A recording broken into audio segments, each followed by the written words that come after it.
Okay, so this is the video for Chapter 4, Section 2, Part 2. So again, we're going to be multiplying polynomials, but here we're going to learn some tricks to when we're multiplying a lot of polynomials together. So whenever we have the sum and a difference, so if we had a plus b times a minus b, we can just square the first term and square the second one. So here we have x plus 3 times x minus 3. Our answer is x squared minus 3 squared, which is 9. So that's just a little shortcut anytime we have the sum of two numbers times the difference of two numbers.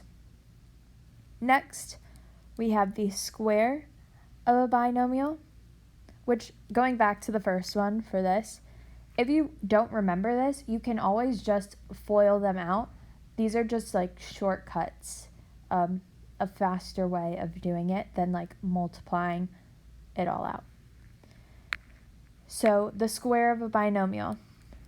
The sum of squares, so when we add two numbers and square that binomial, we take our a squared plus 2 times a times b plus b squared.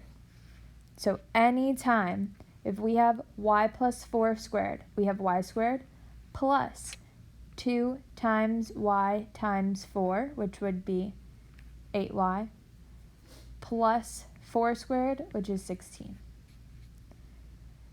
The difference of binomials is the same as the sum, but our second sign is just going to be subtraction instead of addition.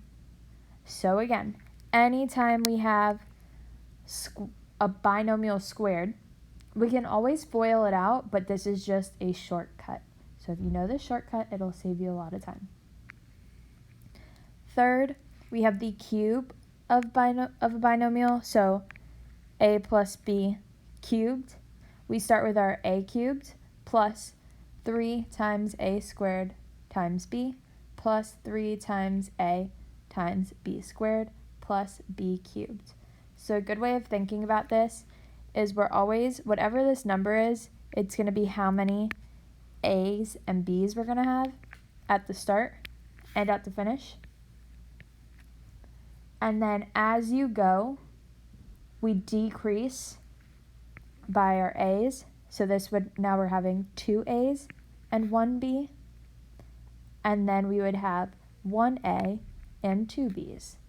And then the numbers for our coefficients and the signs, we'll learn a shortcut within the next couple of slides on how we get to that. But always, we start with whatever number this is. So if we have cubed, we start with our a cubed, and then just decrease our a's as we go and increase our b's. So we have 3 a's, 2 a's, 1 a. We have no a's, or no b's, 1b, 2b, 3b.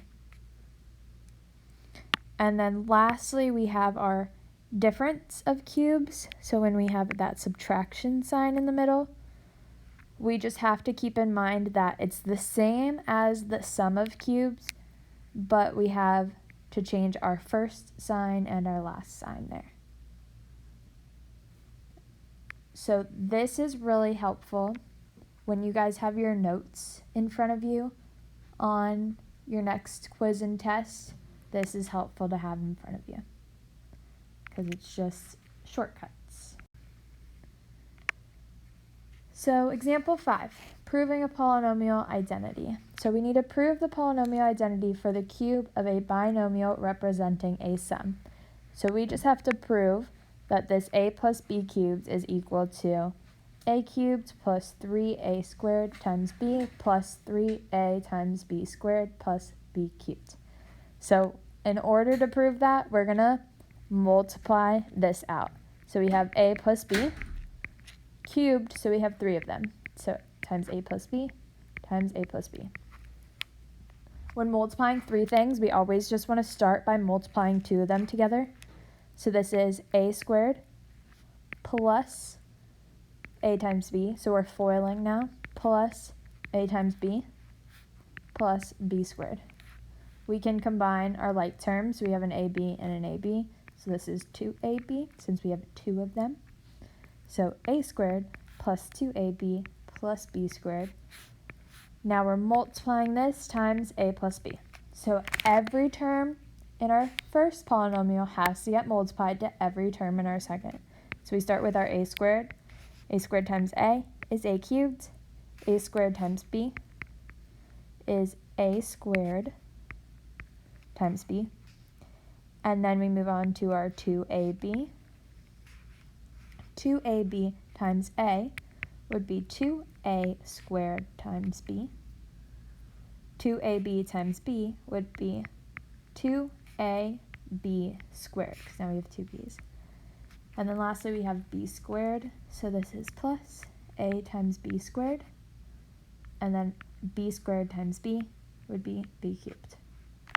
Now we combine our like terms, so we have a squared times b and a squared times b.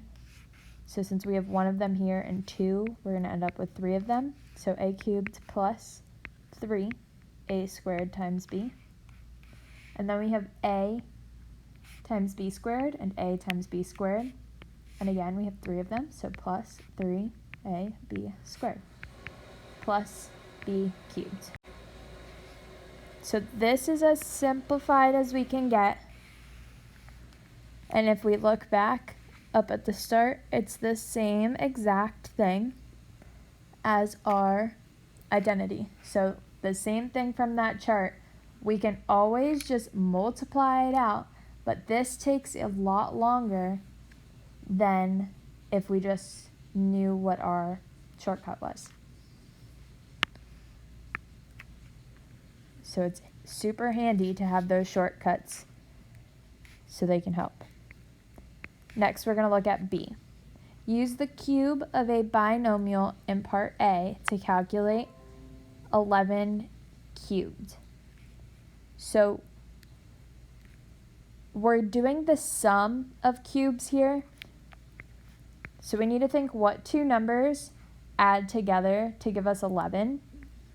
So we could say 10 plus 1. Now, 11 cubed would be 11 times 11 times 11, which would be kind of hard to do in our calculator, or without a calculator. So this is kind of a shortcut if we were multiplying big numbers like that. So we have 10 plus 1 cubed. So 10 is our A and 1 is our B.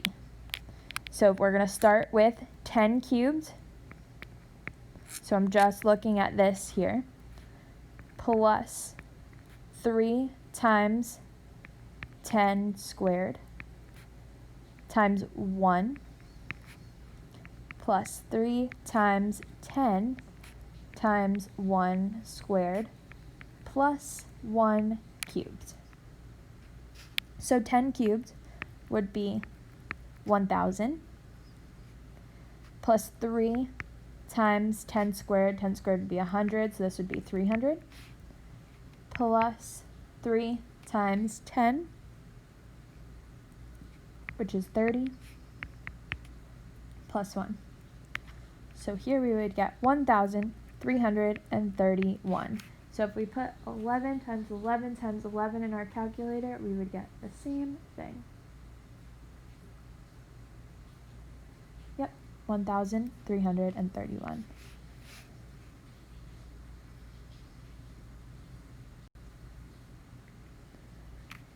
So these examples, the first 4 were on our PowerPoint from yesterday, but I wanted to take a look at 6, so we'll do 6 together, and 7 and 8.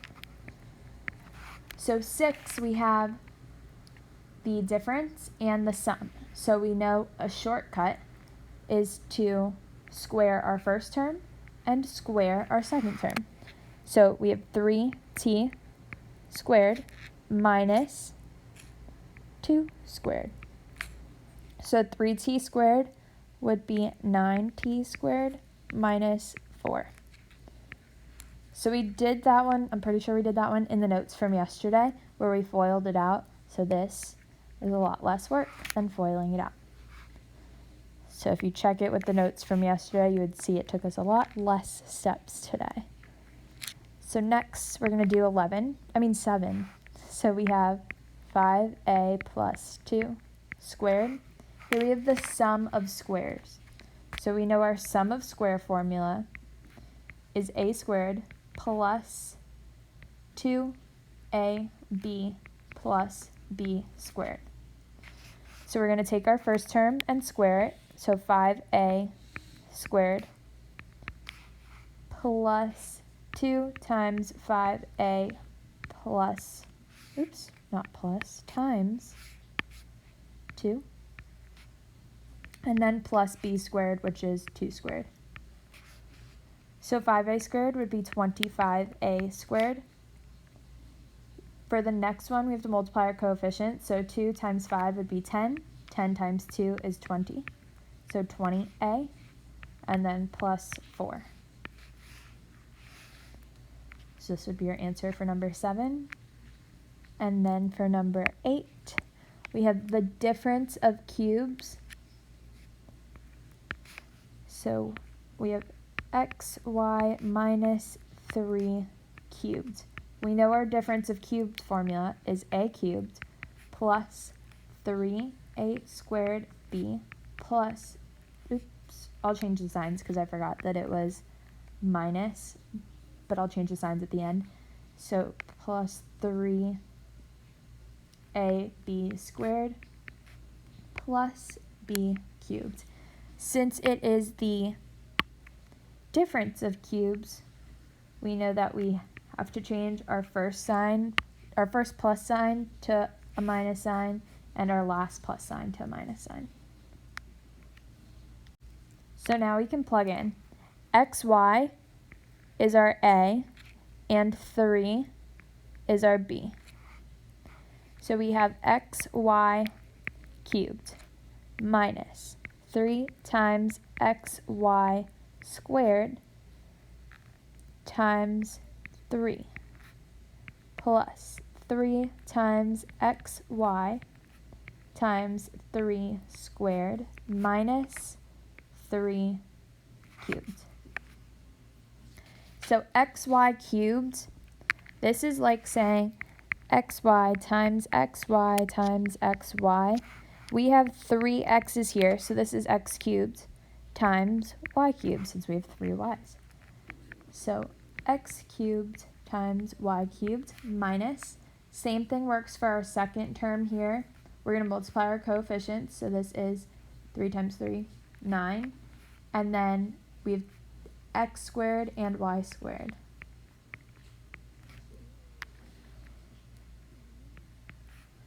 Next, we need to multiply our coefficients. So this is 3 squared, 9, and 9 times 3 would be 27. And then we just have an xy. And then lastly, we have 3 cubed, so minus 3 cubed, which is 27. So this is our final answer here. So as you guys notice, this is given to us. So we technically don't even have to write this down because we can just look at our chart. So we had 3 things here. We cubed this binomial here, and it only took us 2 steps. So it's really not that much work. You just have to be careful with what you're plugging in. So just be careful with what you plug in and your exponents too.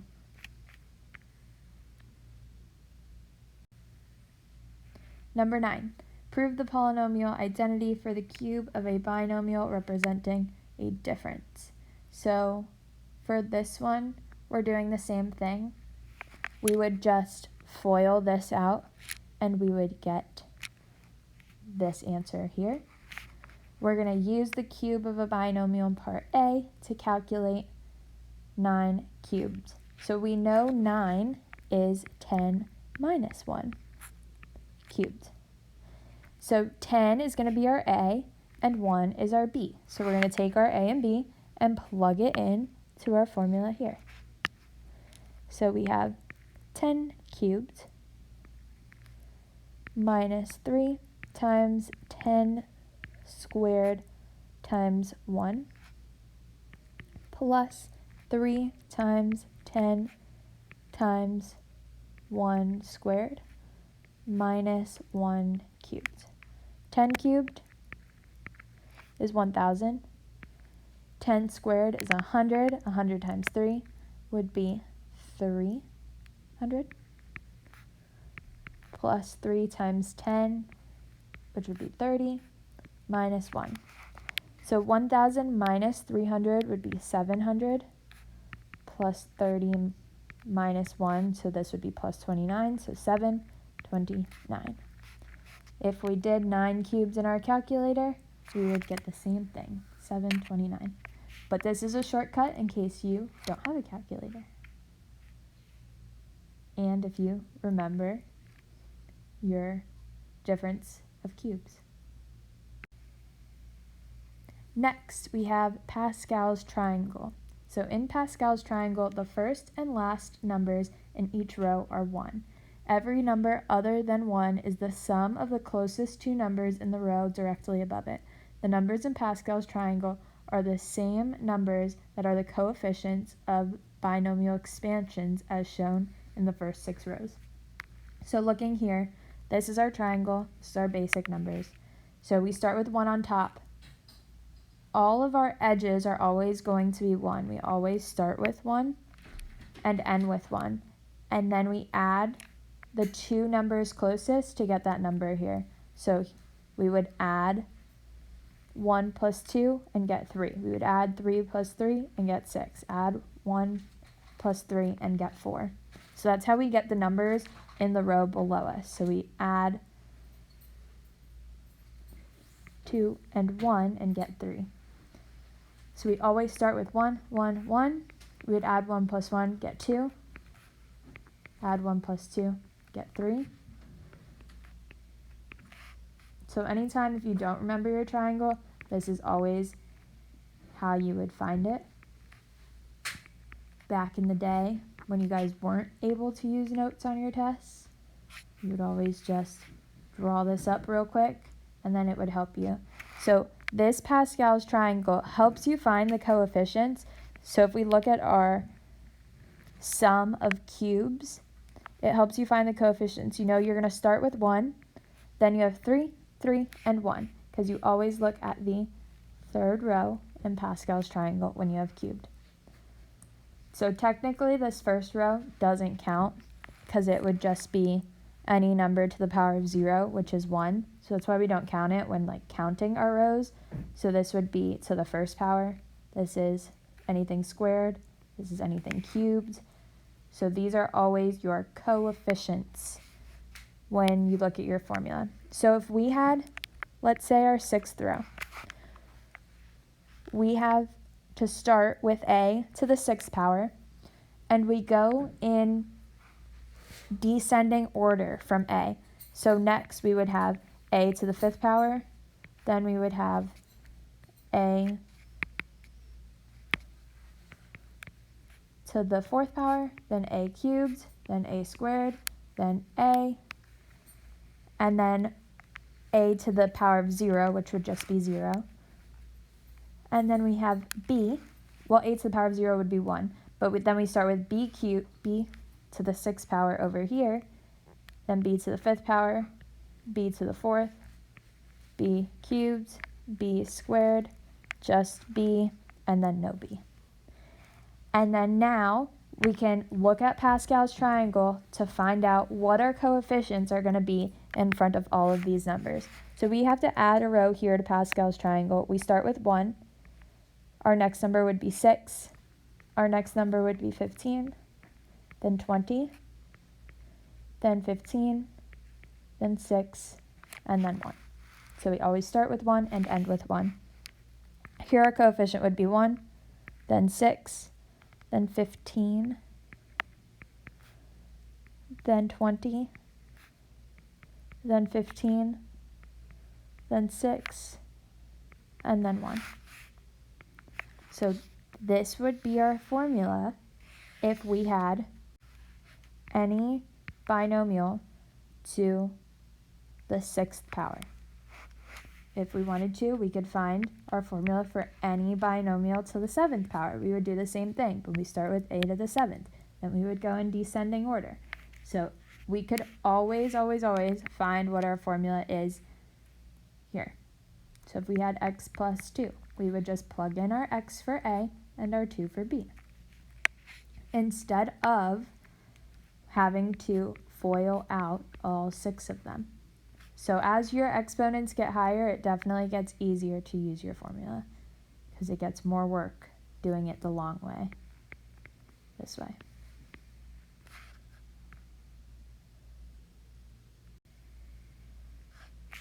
Okay, here's some rules. So in general, the nth row in Pascal's triangle gives the coefficients of a plus b to the nth power. So whatever the nth row is this number here. Here are some other observations about the expansion of a plus b to the nth power. An expansion has n plus 1 terms.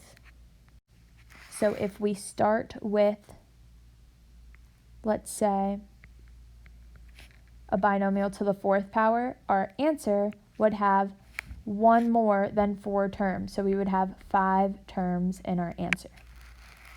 The power of a, our next rule says the power of a begins with n, decreases by 1 in each successive turn. So like I said, we would start with a cubed, then we have a squared, then a, and then we would have b cubed, then b this would be b squared, then b, and then none. The power of b begins with 0, increases by 1 with each successive turn. So they just say that this would be b to the 0, which would just be 1, and then b, first power, b to the second, b cubed. And the sum of the powers of each term is n. So always when you add your exponents here, it's always going to be, so if this was a plus b cubed, so if we had cubed here, the sum of our powers in each term is always going to add up to 3. So that's a helpful little hint here. Okay, last example. Well, actually there's 2 in this one, sorry. So, a. We have z plus 3 to the 4th power. So we need to use Pascal's triangle to expand z plus 3 to the 4th power. So Pascal's triangle, we start with a 1 on top. First and last number is always 1. So this would be 1, 2, 1, and 1, 3, 3, 1. So I always add the 2 numbers above. So this is our first row. This is our second row. This is our third row. And then we're looking for the 4th power, so we need 1 more row here. So 1, 4, 6, 4, 1. This is our 4th row. So now we know that we start with z cubed, then we have z squared, then z to the 1st power, then z to the 0 power, which would just be 1, and then 3. Oh man, this is the 4th power, my bad. So this needs to be z to the 4th power, then z cubed, z squared, z, then z to the power of 1. So then we start here with 3 to the 4th power, 3 cubed, 3 squared, 3 to the power of 1, 3 to the power of 0. And then we do our coefficients. So our coefficient here is 1. Our coefficient here would be 4. Our coefficient here would be 6. Next we have 4, and then we have 1. So this would be z to the 4th power. Next we have 4 times 3, which would be 12, times z cubed. Next we have 6 times 3 squared. We have to do the exponent first, so 3 squared would be 9. 9 times 6 is 54.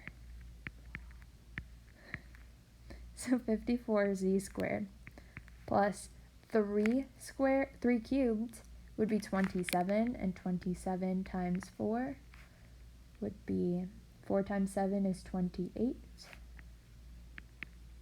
4 times 2 is 12, plus 2 would be 10, so 108 times z, plus 1 times 3 to the 4th power. 3 to the 4th power would be 81. So this is our answer for A. Next, we have 2t minus 1 to the 5th power. So we need our 5th row for Pascal's triangle. So we're going to start with 1 and end with 1, and we add the two numbers closest above.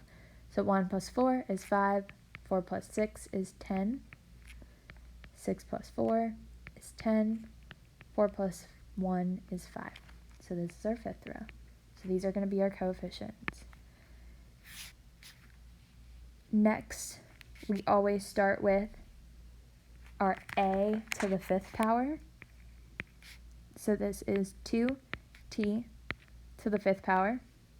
Now we have 2t to the 4th power, 2t cubed, 2t squared, 2t to the 1st power, and then 2t to the 0 power would just be 1. So then we start back with 1 to the 5th power, 1 to the 4th power, 1 to the 3rd power, 1 to the 2nd power, 1 to the 1st power, and then 1 to the 0 power, which would just be 1.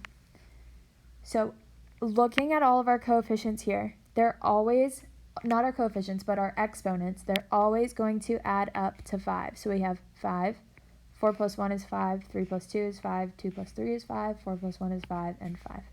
So they will always, always, always add up to 5.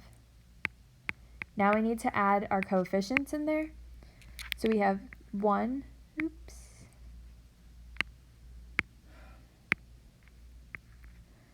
5, 10, 10, 5, and 1.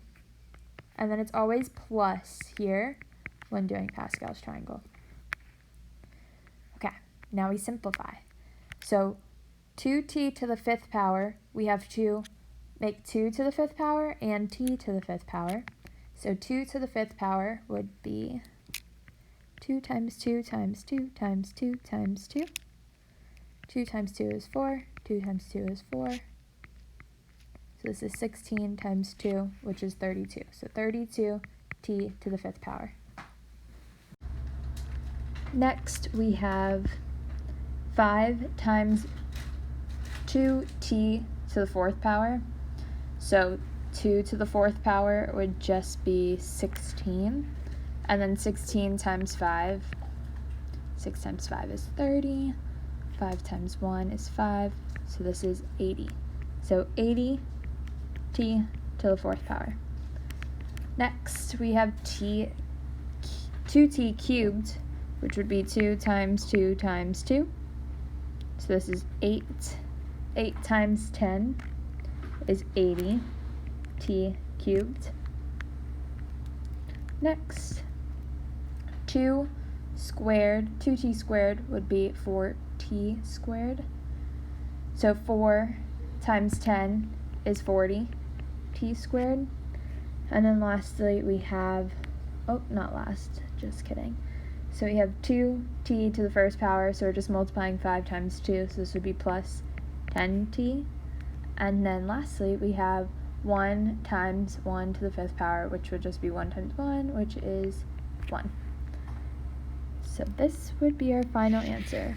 Remember, since we started with an n of 5, then we're going to have 6 terms, because we have 5 plus 1. So we have 1, 2, 3, 4, 5, 6. And once we have 6 terms, we know we're good. So again, this is part 2 notes, so make sure you submit them to the right place by the end of class and get started on the homework.